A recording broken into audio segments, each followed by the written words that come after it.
quick glimpse into the early life of Saint Joseph. March 19 is the feast day of Saint Joseph, foster father of Jesus. Saint Joseph is the patron saint of a myriad causes, especially fathers, families, married couples, children, pregnant women, workers, craftsmen, against doubt, the dying, a happy and holy death, and the Catholic Church.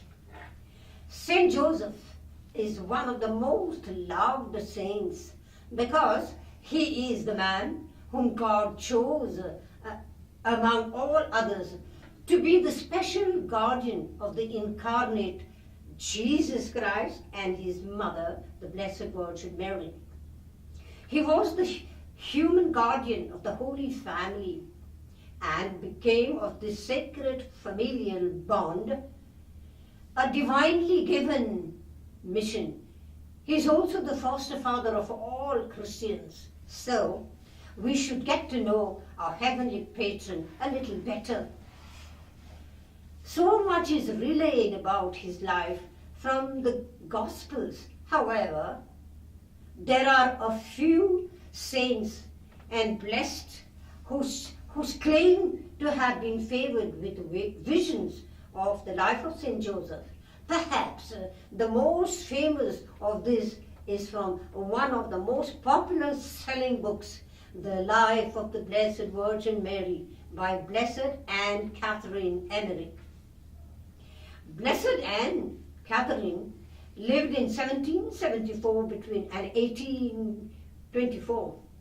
She was an Augustinian nun, a mystic and visionary who had the grace of unusual glimpses with remarkable detail into the life of the Holy Family. As private revelations, these visions do not carry any doctrinal authority, but as part of the pious belief, it shows us an example of the perfect virtue that Saint Joseph certainly possessed in order to be given such a noble charge. On this day of Saint Joseph, here are excerpts from the life of the Blessed Virgin Mary, that she gives us a glimpse into the life of Saint Joseph, a descendant of the royal house of Israel, King David. Excerpts from the life of the Blessed Virgin Mary by Saint Catherine Emmerich. Among many things which I saw today of the youth of Saint Joseph, I remember what follows. Joseph, whose father was called Jacob, was the third of 6 brothers. His parents lived in a large house outside Bethlehem, and once the ancestral home of David was Father Isaiah or Jesse had owned it. By Joseph's time, there was, however, little remaining of the old building and the main walls. The situation was very airy and water was abundant there. Joseph, whom I saw in this vision at about the age of 8, was very different in character from his brothers. He was very gifted and was a very good scholar, but he was simple, quiet, devout, and not at all ambitious.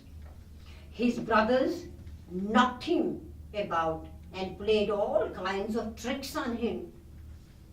I often saw him under the colonnade in the outer court, kneeling down with his face to the wall, praying with outstretched arms, and I saw his brothers creep up and kick at him. I once saw him kneeling like this when one of them attacked him with such violence that poor Joseph fell forward onto the hard stone wall. From this, I realized that he was not in a walking condition, but had been in an ecstasy of prayer. When he came to himself, he did not lose his temper or take revenge, but found a hidden corner where he continues in prayer. His brother's hostility at last made it impossible for him to remain any longer in his parents' house.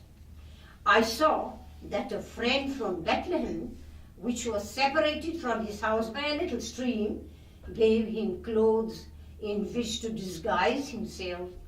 In this, he left the house at night in order to earn his living in another place by his carpentry. He might have been 18 or 20 years old at that time. To begin with, I saw him working with a carpenter at Lebanon. This was the place where he first really learned his craft. His master had his dwelling against some ancient walls which ran into the town along a narrow hill, like a road leading up to some ruined castle. Joseph was very devout, good, and simple-minded. Everybody loved him. I saw him helping his master very humbly in all sorts of ways, picking up shavings, collecting wood, and carrying it back to his shoulders. In latter days, he passed by here with the Blessed Virgin on one of their journeys, and I think he visited his former workshop with her. His parents thought at first that he had been carried off by robbers, but I saw that he was discovered at last by his brothers and severely taken to task, for they were ashamed of his low way of life. He was, however, too humble to give it. Joseph was very devout and prayed fervently for the coming of the Messiah.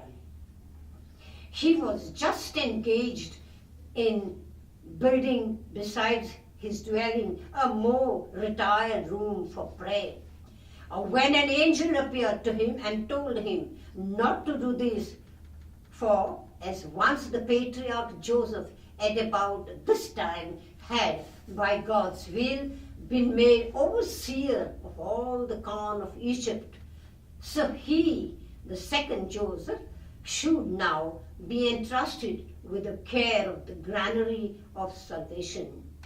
Joseph, in his humility, did not understand this and gave himself up to continual prayer.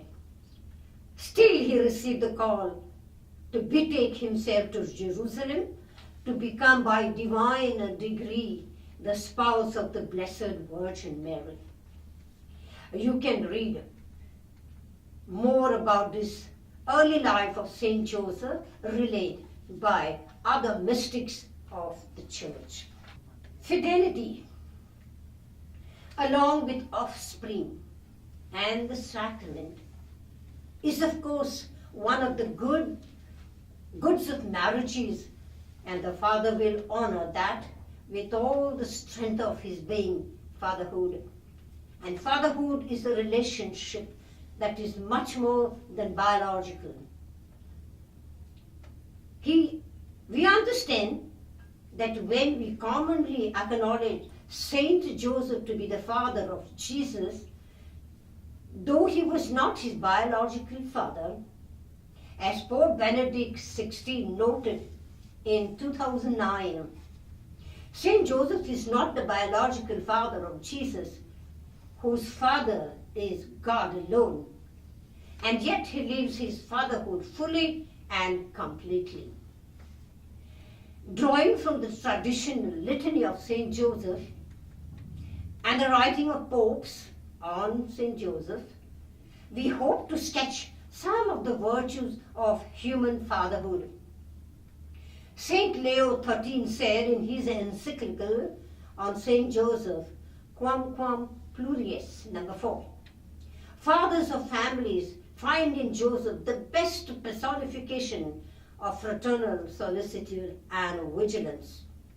This was confirmed by Blessed John Paul II, who, in a meditation on Saint Joseph, observed that Saint Joseph is a perfect incarnation of fatherhood in the human and at the same time holy family. Drawing from the tradition, a father is faithful to God and to his family. Joseph remained faithful to God and scrupulously complied with all his religious familial obligations. As Pope John Paul II put it, in the course of that pilgrimage of faith, which was his life, Joseph remained faithful to God's call until the end. He has promised that fidelity until death parts him and his wife, and he abides by such promises with great fidelity. A father glorifies his home. A father will see home life as the life of the domestic church.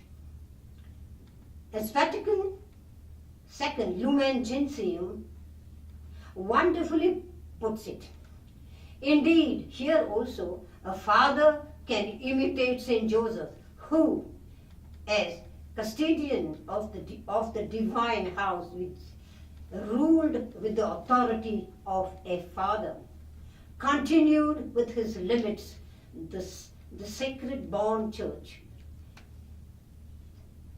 Quamquam pluris, number 3. In this, indeed, which makes Joseph, Saint Joseph, the patron of the universal church. A father guards virginity in his encyclical. Pope Leo XIII describes Saint Joseph as the model and protector of virgins and of virginal integrity. 63 Quamquam Plurius, number 3. By his example and by his custody, Saint Joseph, the most chaste spouse, guarded and protected his own virginity and the virginity of Mary and of her Jesus. Through his example, we learn that virginity is a great good, not because marriage or properly ordered sex is evil, but because it is a voluntary giving up of a great good for a greater one. A father is the pillar of the human family. Nothing in the family will occur without his being present. He will give solace to those who suffer in the family. He will offer hope and care to those who are ill. He will love those in his charge unto death. A father provides his family with physical sustenance. Like Saint Joseph, who regularly by his work earned what was necessary for nourishment and clothing, a father will provide for the physical needs of his family. 63 Quamquam Plurius, number 3. A father who, though capable, fails to provide for his family is worse than an infidel. As one translation of St. Paul's first letter to Timothy puts it, 1 Timothy 5:8. A father provides his family with spiritual sustenance. Like Saint Joseph, a father should develop a deep spiritual closeness arising from marital union and the interpersonal contact between man and woman. One that has its definite origin in the Spirit, the giver of life. Redemptoris Custos, number 19. You, like Saint Joseph, a father should listen to God's direction. He must develop a sense of silence and learning the art of contemplation. In the silence, develop a daily events, silence, and learn the art of contemplation. Pope Francis said recently in a catechetical address on the feast of Saint Joseph the Worker, Saint Joseph, together with Mary, had one common center of attention: Jesus. Saint Joseph learned to contemplate God, which is to recognize the Lord's constant presence in our lives, together with the ability to stop and converse with the Lord and give Him space in prayer. If the man Jesus learned to say Daddy, Father, to his Father, who he knew as God, he learned it from life, from the witness of Joseph, the man who took care of him. Saint Joseph gives us 3 key lessons as we walk with him to Bethlehem. Suggested Pope Francis during his homily for morning mass at the Casa Santa Marta.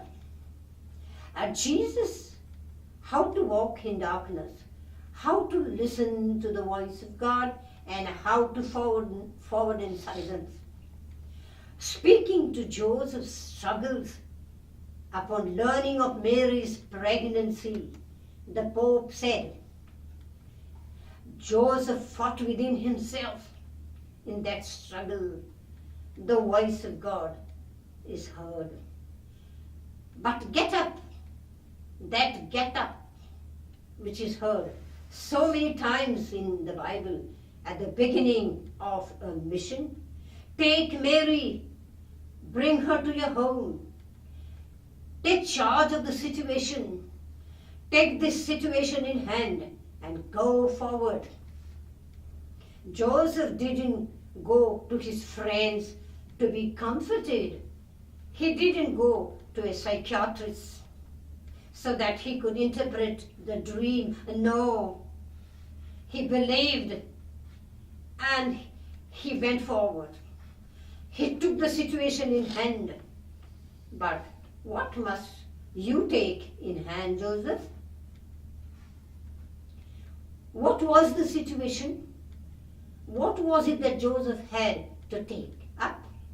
2 things: fatherhood and mystery.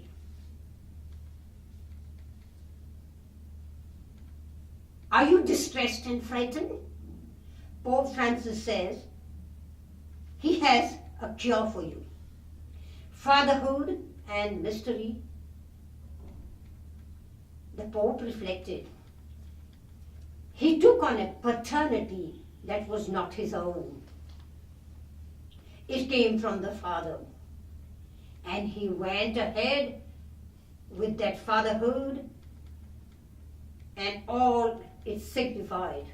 Not only supporting Mary and the child, but also raising the child, teaching him the trade, bringing him up to manhood. Take up a paternity that is not yours, but God's. And this without saying a word. In the gospel, there is not a single word spoken by Joseph, a man of silence, of silent obedience. Joseph is also the man who takes in hand the mystery. Joseph took in hand this mystery God called to himself. If it is said of this man who took up fatherhood and mystery that he was the shadow of the Father, the shadow of God the Father. And if the man Jesus learned to say Daddy, Father to his father, who he knew as God. He learnt it from life, from the witness of Joseph, the man who took care of him, the man who raised him, the man who carried forward every paternity and every mystery, but took nothing for himself. This, Pope Francis said, is the great Joseph who God needed to carry forward the mystery of leading the people anew to the new creation.